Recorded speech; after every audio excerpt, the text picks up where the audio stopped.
बिस्मिल्लाहिर्रहमानिर्रहीम। अस्सलाम वालेकुम डियर स्टूडेंट। आज का जो हमारा टॉपिक है उसमें हमने एक बहुत बड़ी एबनॉर्मेलिटी को डिस्कस करना है, ख़ास तौर पे मियोसिस के हवाले से। अच्छा, वैसे मियोसिस के लिहाज से तो अगर कहीं भी प्रॉब्लम आ जाता है तो इसको हम कहते हैं ये मियोटिक एरर आ गया है। लेकिन उन प्रॉब्लम में से आपकी बुक में सिर्फ एक प्रॉब्लम को डिस्कस किया गया है जिसको हम कहते हैं नॉन डिसजंक्शन। पहले तो थोड़ा सा इंट्रोडक्शन किया गया कि मियोसिस एक ऐसी सेल डिवीजन है जिसमें हर फिनोमिनन बड़े ऑर्डरली अरेंज होता है, यानी बड़े सिस्टमेटिक तरीके से उसकी फिनिश होती है। यानी जब प्रोफेस ख़त्म होगी तो हर जो इवेंट होगा प्रोफेस का वो बड़े एहसन अंदाज में उसका अख्ताम होगा। लेकिन बाज़ दफ़ा उसमें कोई ना कोई प्रॉब्लम आ जाता है। उन प्रॉब्लम में से एक प्रॉब्लम क्या है? Non disjunction. अच्छा, पहले बेटा आप लोगों ने इसका मतलब समझना है कि नॉन डिसजंक्शन से क्या मुराद है। सबसे पहले जंक्शन का मतलब होता है किसी चीज़ का इकट्ठे होना या जुड़ना। डिसजंक्शन का मतलब होता है अलहदा होना, और नॉन डिसजंक्शन का मतलब है कि अलहदा ना होना। जुड़ना और अलहदा ना होने का मतलब सेम ही है कि किसी चीज़ का मिलना और अलहदा ना होना मतलब एक है, लेकिन इस लफ्ज़ के अंदर एक बहुत बड़ा कॉन्सेप्ट छुपा हुआ। कैसे? मेटाफेज के वक्त क्रोमोसोम जो हैं वो इकट्ठे होते हैं, यानी इसको हम कहते हैं ये जंक्शन है इनका, कि दोनों क्या है? इकट्ठे हैं। इनको अलहदा होना चाहिए, इनका डिसजंक्शन होना चाहिए कि एक क्रोमोसोम इधर आ जाए, एक क्रोमोसोम इधर आ जाए। लेकिन अगर इनका डिसजंक्शन ना हो तो इसको हम क्या कहेंगे? ये नॉन डिसजंक्शन है। कि क्रोमोसोम जिसको नॉर्मली अलहदा होना चाहिए था, जिसमें डिसजंक्शन होना चाहिए था, अगर वो डिसजंक्शन ना हो तो इसको हम कहते हैं कि ये नॉन डिसजंक्शन हो गया। तो इसका फ़र्क, यानी आप कह सकते हैं इसका इफेक्ट क्या पड़ेगा? एक तरफ तो ये पूरा पेयर चला जाएगा और दूसरी तरफ खाली रह जाएगी। तो जिस तरफ पेयर जाएगा वहाँ वो साइड क्रोमोसोम के लिहाज से ज़्यादा हो जाएगी, और जिस तरफ पेयर नहीं जाएगा वो साइड क्रोमोसोम के लिहाज से कम हो जाएगी। तो नॉन डिसजंक्शन में क्या हो रहा है कि क्रोमोसोम फेल टू सेग्रीगेट, कि इनको अलहदा होना चाहिए। सेग्रीगेट का मतलब अलहदा होना चाहिए ड्यूरिंग एनाफेज। एनाफेज और टीलोफेज जब ख़त्म हो तो दोनों के पास इक्वल डिस्ट्रीब्यूशन ऑफ क्रोमोसोम मौजूद हो दोनों पोल्स की तरफ, कि एक साइड पर भी उतनी ही हो, दूसरी साइड पर भी उतनी हो। लेकिन अगर क्रोमोसोम फेल हो जाए सेग्रीगेट होने से, कि वो अलहदा ना हो, तो जिसका इफेक्ट क्या होगा कि वो साइड या तो ज़्यादा हो जाएगी या कम हो जाएगी, जिसकी वजह से जो गैमीट्स बनेंगे या ज़्यादा क्रोमोसोम वाले बनेंगे या कम क्रोमोसोम। अच्छा, गैमीट जब बनेंगे तो जो जाइगोट उससे डिवेल्प होगा तो वो या तो ज़्यादा क्रोमोसोम वाला होगा या कम क्रोमोसोम वाला होगा। और हमारी, आप कह सकते हैं ह्यूमंस के अंदर अगर कोई क्रोमोसोम ज़्यादा हो जाए, कम हो जाए, तो उसकी वजह से फिर कोई एक बीमारी जन्म नहीं लेती बल्कि बहुत सारी एबनॉर्मेलिटी जन्म लेती हैं। तो इस वजह से हम कहते हैं कि क्रोमोसोमल नॉन डिसजंक्शन की वजह से जो इफेक्ट होता है वो डिजीज़ काज नहीं करता बल्कि सिंड्रोम काज करता है। सिंड्रोम का क्या मतलब है? जिसमें बहुत सारी डिजीज़ इकट्ठी हों, कोई भी ऐसी कंडीशन जिसमें काफ़ी सारी डिजीज़ का जो मजमुआ होगा वो क्या कहलाता है? सिंड्रोम। इस वजह से क्रोमोसोमल नॉन डिसजंक्शन में जब भी हम डिजीज़ को नाम देते हैं हम कहते हैं सिंड्रोम, कि बहुत सारी करेक्टरिस्टिक इफेक्ट, क्योंकि एक क्रोमोसोम पर बहुत सारे करेक्टर आ गए। तो ज़ाहिर बात अगर मिसिंग हो तब भी वो करेक्टर चेंज हो जाएंगे, अगर इजाफा हो जाए क्रोमोसोम तब भी वो करेक्टर चेंज हो जाएंगे। हमारे पास जो क्रोमोसोम्स हैं वो दो तरह के हैं, एक को हम कहते हैं ऑटोसोम, दूसरे को हम कहते हैं सेक्स क्रोमोसोम। दोनों में क्या फ़र्क है? जैसे ह्यूमंस में 23 पेयर्स हैं, ठीक है? तो इन 23 पेयर्स में से जो पहले 22 पेयर हैं वो मेल और फीमेल में होमोलोगस हैं। होमोलोगस से क्या मुराद है? जिस तरह का क्रोमोसोम मेल से आएगा उसी तरह का क्रोमोसोम, जैसे क्रोमोसोम नंबर फर्स्ट है, ये मेल और फीमेल दोनों से एक ही जैसा आएगा, यानी दोनों से एक ही जैसा आएगा। तो ये दोनों एक दूसरे के लिहाज से होमोलोगस क्रोमोसोम है, कि जो जीन्स इस पर हैं वो ही जीन इस पर हैं। लेकिन जो 23rd पेयर है, अगर ह्यूमंस की बात करें तो फीमेल में वो XX है और मेल में वो XY है। तो इन दोनों क्रोमोसोम के डिफरेंस की वजह से कि जो 23rd पेयर है वो डिफरेंट है, फीमेल में डिफरेंट है और मेल में डिफरेंट है। तो कहा यह जाता है कि ये जो 23rd पेयर का डिफरेंस है इसकी वजह से जेंडर डिटरमाइन होता है, सेक्स डिटर्मिनेशन होती है कि एक ऑर्गेनिज्म मेल बनेगा या फीमेल बनेगी। अगर एक ऐसा जाइगोट जिसमें जो 23rd पेयर है वो XX हो, यानी X का पेयर हो, तो उस जाइगोट से फीमेल डिवेल्प होगी। लेकिन अगर किसी जाइगोट के अंदर जो 23rd पेयर है वो XY हो तो इस जाइगोट से मेल डिवेल्प होगा।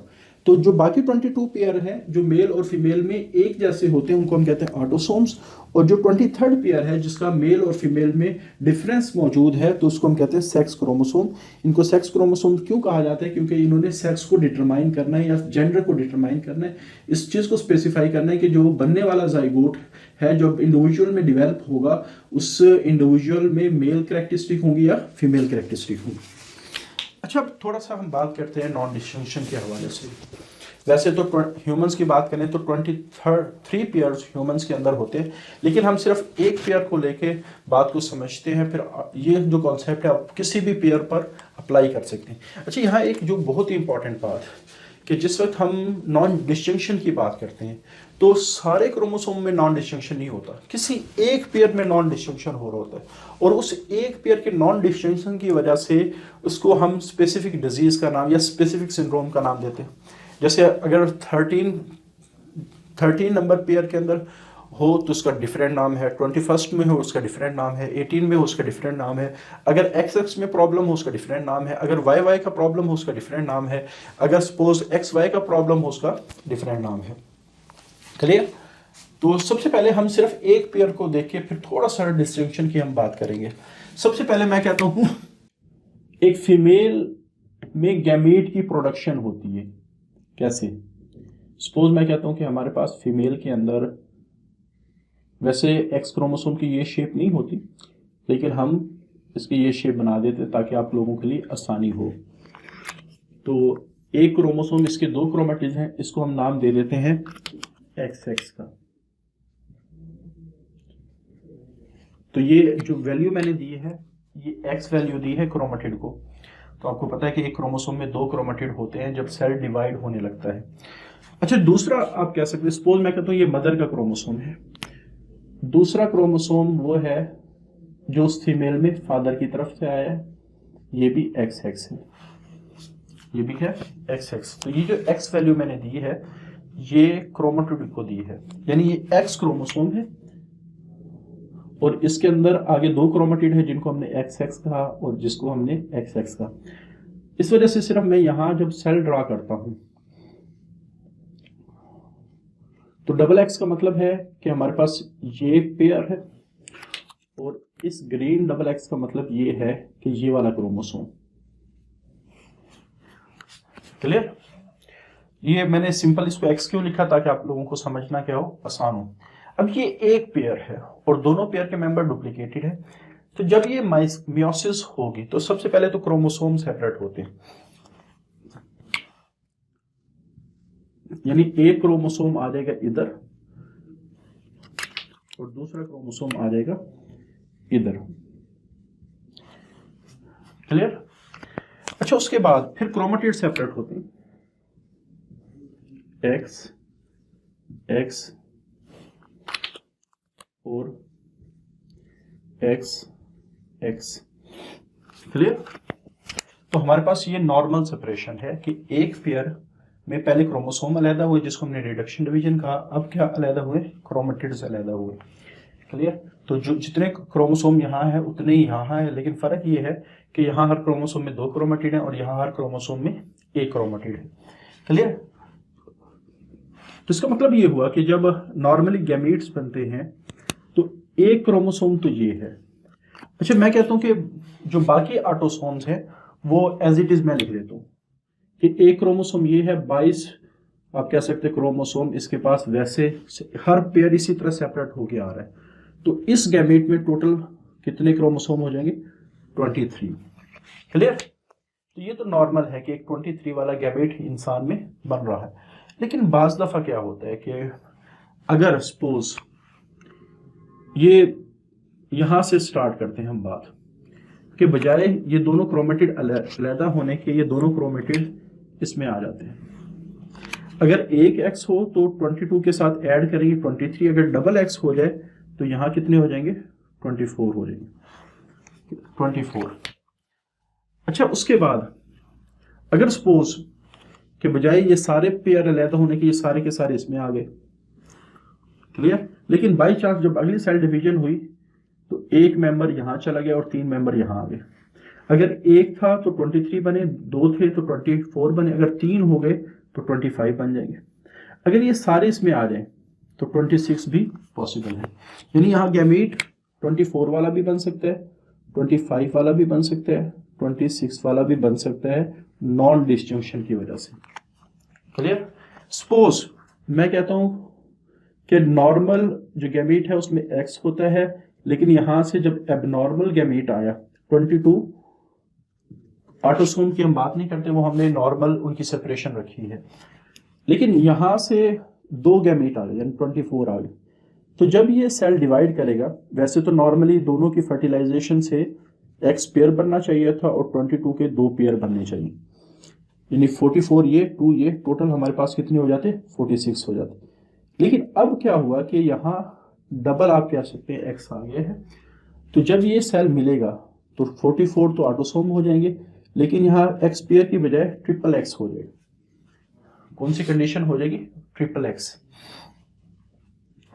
या इसको बल्कि वाई के साथ हम मिला देते हैं।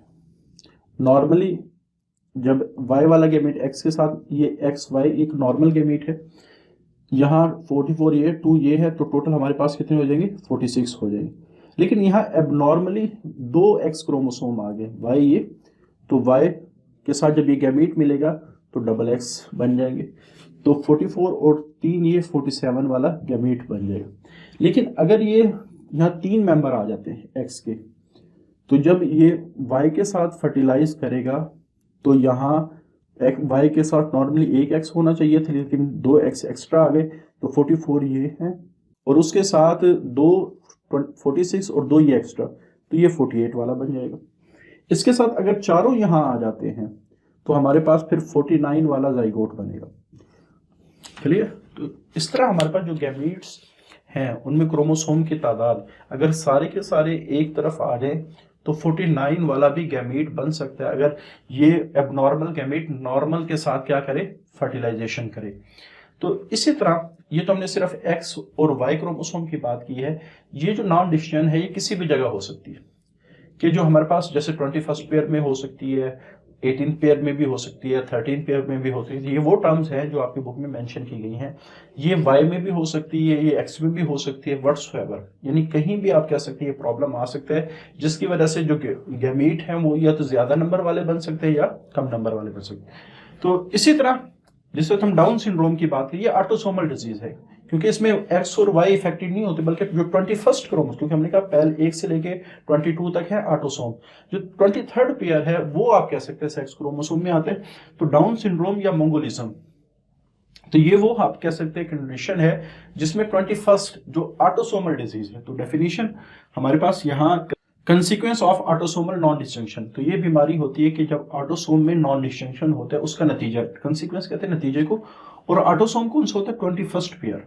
21st पेयर ये ऑटोसोम है, फेल टू सेग्रीगेट, ये अलहदा नहीं होता, और गैमेट जब बनता है 24 वाला बनता है, और जब ये नॉर्मली रिप्रोड्यूस करेगा, फर्टिलाइज करेगा किसी नॉर्मल गैमेट के साथ, जो आप कह सकते हैं इंडिविजुअल बनेगा, 23 होते हैं तो 46 बनता है, तो एक में 24 आ गया, एक में 23 आया तो 47 बन जाएगा। अच्छा, इसी तरह 48 वाला भी पॉसिबल है, 49 वाला भी पॉसिबल है। अच्छा, काज यहाँ क्या होता है कि जाइगोट 47 वाला बनता है। आमतौर पे ये जो नॉन डिस्टिंक्शन है ये एग में होता है और एज ऑफ मदर से रिलेटेड होती है, यानी जितनी ज्यादा एज बढ़ती जाएगी इसके चांसेस भी बढ़ते चले जाएंगे। तो हमें आमतौर पे ये वाला जो प्रॉब्लम है ये ज्यादातर एग में होता है, जितनी ज्यादा मदर की एज बढ़ती जाएगी चांस भी बढ़ता चला जाएगा। जैसे टीन एज की बात करें तो हजारों में से एक बच्चे इफेक्ट होते हैं, यानी एक सोसाइटी में अगर हजारों बच्चे हों उनमें से हो सकता है एक बच्चा हो जो डाउन सिंड्रोम का शिकार हो। अगर एज 40 हो जाए तो 100 में से एक, और अगर एज 45 हो जाए तो चंद में से एक इसका शिकार होगा। अच्छा, अगर हम इसके इफेक्ट्स की बात करें तो इफेक्ट्स आप लोगों ने क्वेश्चन के लिहाज से याद रखने हैं कि इसका जो फेस है वो थोड़ा सा ब्रॉड होगा, यानी चौड़ा फेस होगा, स्क्विंट आइज, आंखें अंदर की तरफ धंसी हुई होगी, प्रोट्रूडिंग टंग, उसकी हो सकता है जुबान बाहर निकली हो, मेंटली रिटार्ड होगा यानी पागल होगा, और डिफेक्टिव नर्वस सिस्टम सही तरह डिवेल्प ही नहीं होगा। तो ये बार दफ़ा शॉर्ट क्वेश्चन में आ जाता है कि डाउन सिंड्रोम, या इसको मंगोलिज्म भी कहा जाता है, इसको आप लोगों ने इसका अल्टरनेटिव नेम याद रखना।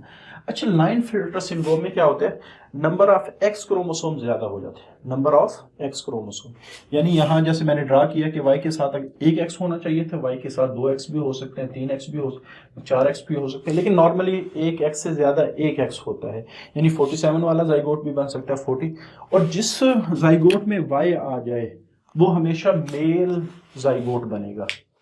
वाई इज द वो क्रोमोसोम है जिसने मेल की डिटर्मिनेशन करनी, क्योंकि वाई के ऊपर एक जीन होता है, जो ही वो जीन अपने आप को एक्सप्रेस करता है, शो करता है, तो उसकी वजह से आप कह सकते हैं मेल डिवेलप होता है, यानी उस जाइगोट से जब भी इंडिविजुअल बनेगा वो मेल डिवेलप। तो लाइन फिल्टर ये इसमें एडिशनल सेक्स क्रोमोसोम होता है, यानी खासतौर पे एक्स क्रोमोसोम की तादाद ज्यादा होती है।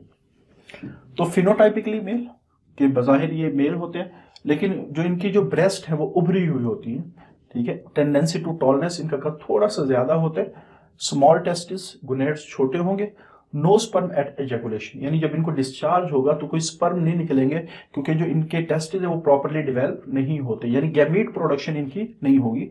Under developed secondary sex characteristic, secondary sex characteristic क्या होती है, वो कैरेक्टरिस्टिक एक तो प्राइमरी कैरेक्टर होते हैं ना, जिसकी वजह से पैदाइश के वक्त ही पता चल जाता है कि ये बच्चा मेल है या फीमेल है, उनको हम कहते हैं, जो स्पेसिफिक स्ट्रक्चर है जिसकी वजह से मेल डिटरमाइन होता है, फीमेल डिटरमाइन होती है, उसको हम कहते हैं प्राइमरी कैरेक्टर। लेकिन बच्चे बचपन में दोनों ऑलमोस्ट एक जैसे होते हैं, लेकिन with the passage of time, with the passage of age, तो दोनों के कैरेक्टर के अंदर, दोनों के जो आप कह सकते हैं मुख्तलिफ कैरेक्टरिस्टिक बदल रही होती है। और एक वक्त ऐसा आता है जैसे 12-13 साल की उम्र में एक लड़की प्रोमिनेंटली लड़की नजर आ रही होती है और एक लड़का प्रोमिनेंटली लड़का नजर, इवन आवाज से भी आप पहचान सकते हैं कि ये लड़का है या लड़की है। जैसे सेकेंडरी मेल कैरेक्टरिस्टिक में आवाज का भारी हो जाना, चेहरे पे दाढ़ी का आ जाना, मुच्छों का निकलना, जिस्म पे बालों का ज्यादा हो जाना, तो ये वो सारे कैरेक्टर हैं जो मेल से जुड़े हुए हैं। इनकी वजह से एक प्रॉपर मेल मेल नजर आता है। तो हमारे पास सेकेंडरी कैरेक्टरिस्टिक वो है जो एक जेंडर को प्रॉपर बनाते हैं, आप कह सकते हो उसकी आप प्रॉपर डिटर्मिनेशन करते हैं, उसकी डिफ्रेंसिएशन ऑफ जेंडर होती है, और ये आहिस्ता आहिस्ता आप कह सकते हैं एज के साथ डेवलप होते हैं। तो इनको हम कहते हैं सेकेंडरी। तो प्राइमरी वो होते हैं जो पैदाइश के वक्त ही डिसाइड कर देते हैं कि ये मेल है या फीमेल है, और सेकेंडरी वो होते हैं जो कुछ अरसे बाद एक जेंडर को ज्यादा प्रोमिनेंट बनाते हैं। अच्छा, टर्नर सिंड्रोम में क्या होता है कि ये वो कंडीशन है जिसमें क्रोमोसोम एक मिस होगा। तो आमतौर पे इसमें वाई क्रोमोसोम मिस होता है, या जो एक्स क्रोमोसोम का दूसरा पार्टनर या तो उसको एक्स होना चाहिए था या वाई होना चाहिए था, वो एब्सेंट होते हैं, यानी इस कंडीशन को हम x0 के साथ रिप्रेजेंट करते हैं। अब चूंकि इसमें वाई नहीं है, तो वाई का ना होना ये किसी भी जाइगोट को फीमेल में डेवलप करेगा। तो ये ज्यादातर आप कह सकते हैं कि फीमेल होते हैं। अक्सर तो यही होता है कि जो ऐसे इंडिविजुअल है वो सरवाइव ही नहीं करते, यानी एबॉर्टेड, यानी उनकी प्रेगनेंसी के दौरान ही वो इंडिविजुअल क्या हो जाते हैं, जाया हो जाते हैं। और उसके बाद अगर वो सरवाइव कर जाए तो उनका कद छोटा होगा, उनकी जो नेक है उस पर वेबिंग होगी। उसके बाद विदाउट ओवरीज, ओवरीज होंगी नहीं क्योंकि ये फीमेल है। इस वजह से absence of germ cells, germ cell वो होते हैं जिन्होंने गैमीट प्रोड्यूस करने, तो वो सेल टोटली क्या होंगे, एब्सेंट होंगे। तो ये 3 डिजीजेस हैं जिनकी एक्सप्लेनेशन आपकी बुक में दी गई है। अच्छा, उसके बाद जो हमारा टेबल है उसको फिर अभी हम थोड़ा सा प्रेजेंटेशन के ज़रिए से डिस्कस करें। जी स्टूडेंट, अभी ये जो टेबल हमारे पास नज़र आ रहा है, इसमें सबसे पहले तो अगर मैं बात करूँ सिंड्रोम्स की मुख्तलिफ टाइप्स आपको नज़र आ रही हैं, जैसे डाउन सिंड्रोम है, उसके बाद पटाउ है, एडवर्ड है, टर्नर है, मेटाफेल है, लाइनफेल्टर है और जैकोब्स है। तो ये मुख्तलिफ किस्म के आपको ये सिंड्रोम नज़र आ रहे हैं। अब इनको नाम दिए गए हैं कि वो कौन से क्रोमोसोम को इफ़ेक्ट कर रहे हैं, यानी किस क्रोमोसोम में नॉन डिक्शन हो रहा है। अगर एक बात आप लोग याद रखेंगे, अगर हमारे पास ऑटोसोम के अंदर नॉन डिस्टिंक्शन हो तो वो दोनों जेंडर को इफ़ेक्ट कर रहा होता है, क्योंकि ऑटोसोम जो होते हैं वो मेल में भी होते हैं और फीमेल में भी होते हैं। लेकिन अगर किसी सेक्स क्रोमोसोम को इफ़ेक्ट कर रहा है तो फिर वहाँ 2 पॉसिबिलिटी हैं कि वो मेल में होंगे और फीमेल में। हमें कैसे पता चलेगा कि वो मेल के सिंड्रोम है या फीमेल के? तो इसका सिंपल सा आंसर ये है कि अगर उसमें वाई क्रोमोसोम होगा तो वो मेल को इफ़ेक्ट करेंगे, अगर वाई क्रोमोसोम नहीं होगा वो फीमेल को इफ़ेक्ट करेंगे। तो यहाँ सबसे पहले जैसे मैं कहता हूँ कि डाउन सिंड्रोम है, चूँकि यहाँ क्रोमोसोम नंबर 21 इसके अंदर नॉन डिस्टिंक्शन हुआ है, तो इस वजह से मेल और फीमेल दोनों को इफ़ेक्ट करेगा। अच्छा, एबॉर्शन से क्या मुराद है कि हमारे पास अगर 40 बच्चे जो प्रेगनेंसी में हो, 40 बच्चे एक सोसाइटी के अंदर प्रेगनेंसी के अंदर मौजूद हों जिनको डाउन सिंड्रोम की पॉसिबिलिटी है, उनमें से एक बच्चा एबॉर्टेड होगा। और बर्थ से क्या मुराद है, बर्थ की फ्रीक्वेंसी से क्या मुराद है कि एक सोसाइटी में अगर 700 बच्चे पैदा हो रहे हैं तो मे भी पॉसिबल है उसमें से एक बच्चा डाउन सिंड्रोम का शिकार हो। इसी तरह अगले है हमारे पास पटाओ, तो ये क्रोमोसोम नंबर 13 को इफ़ेक्ट करती है, और चूँकि भी 13 ऑटोसोम है इस वजह से मेल और फीमेल दोनों के अंदर ये आप कह सकते हैं शो हो सकता है। और इसका जो एबॉर्शन रेट है, यानी 33 अगर एक सोसाइटी में बच्चे हैं जो जिनका आप कह सकते हैं ये सिंड्रोम हो सकता है, उनमें से एक बच्चा ज़ाया होगा। और एक सोसाइटी में 15,000 बच्चों में से एक बच्चा ये इसका शिकार हो सकता है। उसके बाद एडवर्ड है, ये ट्राइसोमी 18 की है, तो यहाँ भी चूँकि 18 ऑटोसोम है इस वजह से मेल और फीमेल दोनों इफ़ेक्ट होंगे। और यहाँ 200 में से 1 एबॉर्शन रेट है, और इसकी जो फ्रीक्वेंसी है यानी 6000 बच्चों में से एक बच्चा इसका शिकार हो सकता है। अच्छा, अगर टर्नर को देखें तो यहाँ एक क्रोमोसोम मिस है, और यहाँ चूँकि वाई नहीं है, सेक्स क्रोमोसोम में अगर वाई होता तो ये मेल को इफ़ेक्ट करता, अब यहाँ चूँकि वाई नहीं है तो इस वजह से ये फीमेल काज करेगा, और इसमें जो आप कह सकते हैं 18 में से एक बच्चा एबॉर्टेड होगा, यानी इसका एबॉर्शन रेट बहुत ज़्यादा है। तो इसी तरह आप कह सकते हैं फ्रीक्वेंसी अगर 6000 बच्चे हैं सोसाइटी में तो हो सकता है एक बच्चा इस बीमारी का शिकार हो। फीमेल में क्या होता है, जो नंबर ऑफ़ एक्स क्रोमोसोम, वैसे तो फीमेल में एक्स क्रोमोसोम डबल एक्स की शक्ल में होने चाहिए थे, लेकिन यहाँ एक्स क्रोमोसोम की तादाद ज़्यादा हो जाती है पेयर की निस्बत। तो यहाँ चूँकि वाई क्रोमोसोम नहीं है इस वजह से ये फीमेल को इफ़ेक्ट करेगा, और इसका एबॉर्शन रेट 0 है, यानी बच्चा एक आम तौर पे इसमें ज़ाया नहीं होते, और 1500 में से एक बच्चा इसका शिकार हो सकता है।